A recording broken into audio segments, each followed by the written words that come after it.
Forget oil or nukes, the real weapon in the Gulf is water. Everyone's eyes are glued to the oil markets right now, prices spiking, tankers rerouting, headlines screaming about supply disruptions. But while the world obsesses over black gold, something far more vital is slipping under the radar: water.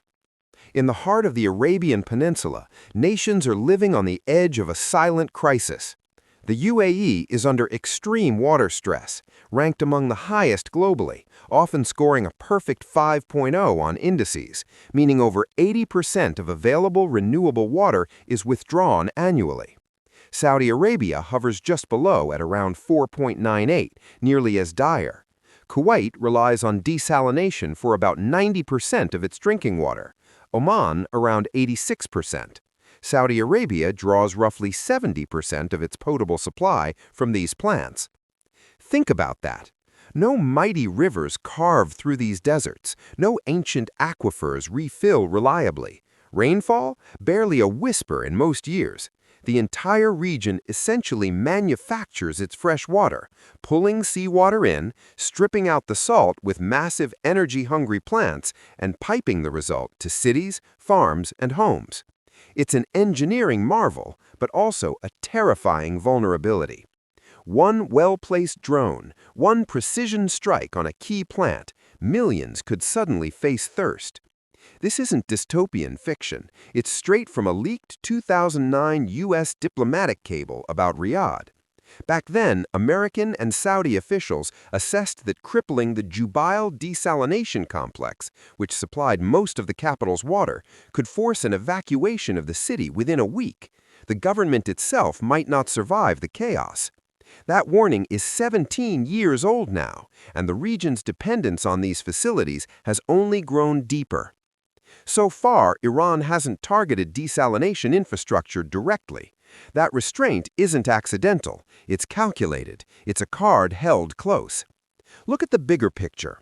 Iran faces today its conventional navy is diminished, its air force has taken heavy hits, the supreme leader is gone, missile launch rates have plummeted, down perhaps 70% as launchers get systematically taken out. Door after door of traditional military options is slamming shut. What remains? Asymmetric tools, the kind that don't require winning a symmetric war, just striking what the other side can't quickly replace. Oil? It can be rerouted through pipelines or alternative routes. Gas? Markets adept. But water in the middle of the desert? There's no quick workaround, no backup aquifer to tap, no rain clouds on demand.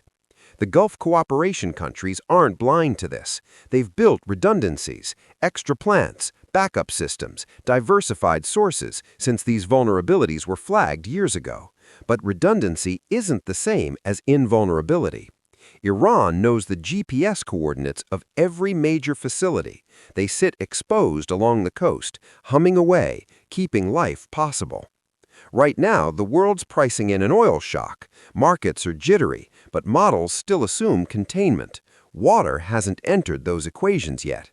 If it does, if that restraint snaps and the water infrastructure becomes fair game, this conflict doesn't just escalate, it gains a brutal second act, one where the first phase, focused on energy and missiles, suddenly looks almost restrained by comparison.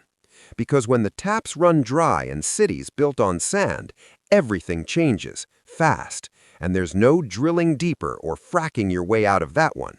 The desert doesn't forgive, and water, in the end, is the ultimate non-negotiable.